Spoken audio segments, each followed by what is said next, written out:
BCM hostel online ಅರ್ಜಿ ಇವತ್ತಿನಿಂದ ಪ್ರಾರಂಭವಾಗಿದೆ.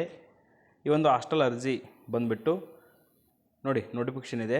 ರಾಜ್ಯದ ಎಲ್ಲ ಜಿಲ್ಲೆಗಳಲ್ಲಿ ಕಾರ್ಯನಿರ್ವಹಿಸುತ್ತಿರುವ ಹಿಂದುಳಿದ ವರ್ಗಗಳ ಕಲ್ಯಾಣ ಇಲಾಖೆ ಮೆಟ್ರಿಕ್ ಪೂರ್ವ ಅಂದರೆ ಪ್ರೀ ಮೆಟ್ರಿಕ್ ಹಾಸ್ಟೆಲ್ ಅಷ್ಟೇ ಅರ್ಜಿ ಪ್ರಾರಂಭವಾಗಿದೆ. ಅಂದರೆ 5ರಿಂದ 10ನೇ ತರಗತಿ ಹಾಸ್ಟೆಲ್ ಅರ್ಜಿ ಇವತ್ತಿನಿಂದ ಪ್ರಾರಂಭವಾಗಿದೆ. ನೋಡಿ, ಬಾಲಕ ಮತ್ತು ಬಾಲಕಿಯರ ಹಾಸ್ಟೆಲ್ಗಳ ಒಂದು ಅರ್ಜಿ ಇವತ್ತಿನಿಂದ ಪ್ರಾರಂಭವಾಗಿದೆ. ಯಾರು ಎಲಿಜಿಬಲ್ ಯಾರಪ್ಪ ಅಂದರೆ ಇದು ಕೊಟ್ಟಿದ್ದಾರೆ ನೋಡಿ, category 1, 2A, 2B, 3A, 3B, ಪರಿಶಿಷ್ಟ ಜಾತಿ ಮತ್ತು ಪರಿಶಿಷ್ಟ ವರ್ಗದವರು ಕೂಡ ಈ ಒಂದು ಮತ್ತು ಇತರೆ ಜನಾಂಗಗಳಂದರೆ ಜನರಲ್ ಕ್ಯಾಟಗರಿಯವರು ಕೂಡ ಈ ಒಂದು ಹಾಸ್ಟೆಲ್ಗೆ ಆನ್ಲೈನ್ ಮೂಲಕ ಅರ್ಜಿಯನ್ನು ಸಲ್ಲಿಸಬಹುದಾಗಿದೆ. ಇಲ್ಲಿ ಆದಾಯ ಮಿತಿಯನ್ನು ಕೊಟ್ಟಿದ್ದಾರೆ ನೋಡಿ.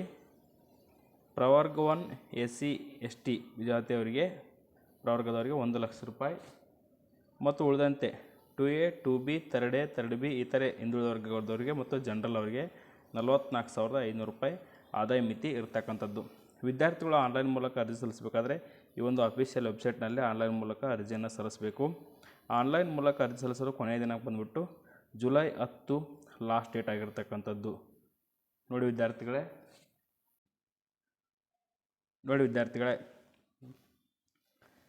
ತಾಲೂಕುವಾರು ವಿದ್ಯಾರ್ಥಿ ನಿಲಯಗಳ ವಿವರ ಅಂದರೆ ಹಾಸ್ಟೆಲ್ ವಿವರ ಮತ್ತು ಹಾಸ್ಟೆಲ್ ಪ್ರವೇಶಕ್ಕೆ ಇರಬೇಕಾದ ಅರ್ಹತೆ ಅಂದರೆ ಎಲಿಜಿಬಿಲಿಟಿ, ಸಲ್ಲಿಸಬೇಕಾದ ದಾಖಲಾತಿ ವಿವರ ಮತ್ತು ಸರ್ಕಾರದ ಆದೇಶಕ್ಕಾಗಿ ಇಲಾಖೆ ಅಫಿಷಿಯಲ್ ವೆಬ್ಸೈಟ್ನಲ್ಲಿ ನೋಡ್ಬೋದಾಗಿದೆ.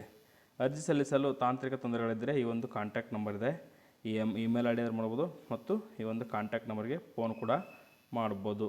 ಬನ್ನಿ, ಇನ್ನೊಂದು ಆರ್ಡರ್ ಇದೆ ತೋರಿಸ್ತೀನಿ. ನೋಡಿ ವಿದ್ಯಾರ್ಥಿಗಳೇ, ಇದೇ ಒಂದು ಆದೇಶವನ್ನು ನಾನು ತಿಳಿಸ್ಕೊಟ್ಟಿರ್ತಕ್ಕಂಥದ್ದು. ಈ ಬನ್ನಿ ಮತ್ತೊಂದು ಆದೇಶ ತಿಳಿಸ್ಕೊಡ್ತಾ ಇದ್ದೀನಿ. ನೋಡಿ ವಿದ್ಯಾರ್ಥಿಗಳೇ, ನೋಡಿ 2024-25ನೇ ಸಾಲಿಗೆ ಅಂದರೆ ಈ ವರ್ಷ ಹಾಸ್ಟೆಲ್ ಅರ್ಜಿ ಮೆಟ್ರಿಕ್ ಪೂರ್ವ ಅಂದರೆ 5ರಿಂದ 10ನೇ ತರಗತಿ ಹಾಸ್ಟೆಲ್ ಅರ್ಜಿ ಇವತ್ತಿನಿಂದ ಪ್ರಾರಂಭವಾಗಿರ್ತಕ್ಕಂಥದ್ದು. ನೋಡಿ, 2024-25ನೇ ಸಾಲಿಗೆ ಮೆಟ್ರಿಕ್ ಪೂರ್ವ ಹಾಸ್ಟೆಲ್ಗಳಿಗೆ ಹೊಸದಾಗಿ ಪ್ರವೇಶ ಬಯಸ್ತಕ್ಕಂಥ ವಿದ್ಯಾರ್ಥಿಗಳಿಗೆ ಪ್ರವೇಶ ಕಲ್ಪಿಸಲು ಆನ್ಲೈನ್ ಮೂಲಕ ಅರ್ಜಿ. ನೋಡಿ, ಈ ಪತ್ರಕ್ಕೆ ಲಗತ್ತಿಸಿರ್ತಕ್ಕಂಥ ಮಾಹಿತಿಯನ್ನು ಅಂದರೆ ಇಲ್ಲಿ ಮಾಹಿತಿ ಕೊಟ್ಟಿದ್ದಾರೆ. ನೋಡಿ, ಆದೇಶ ಏನಿದೆ ನೋಡಿ, 2024-25ನೇ ಸಾಲಿನ ಮೆಟ್ರಿಕ್ ಪೂರ್ವ ವಿದ್ಯಾರ್ಥಿಗಳ ಪ್ರವೇಶ ಕಲ್ಪಿಸಲು ನಿಗದಿಪಡಿಸಿರುವ ಟೈಮಿಂಗು: ಆನ್ಲೈನ್ ಅರ್ಜಿ ಪ್ರಾರಂಭ ಜೂನ್ 27, ಆನ್ಲೈನ್ ಅರ್ಜಿ ಸಲ್ಲಿಸಲು ಕೊನೆಯ ದಿನಾಂಕ ಜುಲೈ 10. ಈ ಒಂದು ಅರ್ಜಿಗಳನ್ನು ವೆರಿಫಿಕೇಷನ್ ಮಾಡಲು ತಾಲೂಕು ಕಲ್ಯಾಣಾಧಿಕಾರಿಗಳು ವೆರಿಫಿಕೇಷನ್ ಮಾಡಲು ಕೊನೆಯ ದಿನಾಂಕ ಜುಲೈ 12. ನೋಡಿ, ತಾಲೂಕು ಸಮಿತಿಯ ಮೂಲಕ ಆಯ್ಕೆಯಾದ ಹೊಸ ವಿದ್ಯಾರ್ಥಿಗಳ ಆಯ್ಕೆ ಪಟ್ಟಿಯನ್ನು ಜುಲೈ 18ರಂದು ಪ್ರಕಟಿಸಬೇಕಾಗುತ್ತೆ. ಅದೇ ರೀತಿ ಆಯ್ಕೆಯಾದ ವಿದ್ಯಾರ್ಥಿಗಳು ವಿದ್ಯಾರ್ಥಿ ನಿಲಯಗಳಿಗೆ ಪ್ರವೇಶ ಪಡೆಯಲು ಕೊನೆಯ ದಿನಾಂಕ ಬಂದುಬಿಟ್ಟು ಜುಲೈ 29 ಆಗಿರ್ತಕ್ಕಂಥದ್ದು. ಇದಿಷ್ಟು ಇವತ್ತಿನ ಮಾಹಿತಿ ಆಯಿತು. ನಿಮಗೇನಾದರೂ ಡೌಟ್ಸ್ ಇದ್ದರೆ ನೋಡಿ, ಇನ್ನೊಂದು ತಿಳಿಸ್ಕೊಡ್ತೀನಿ.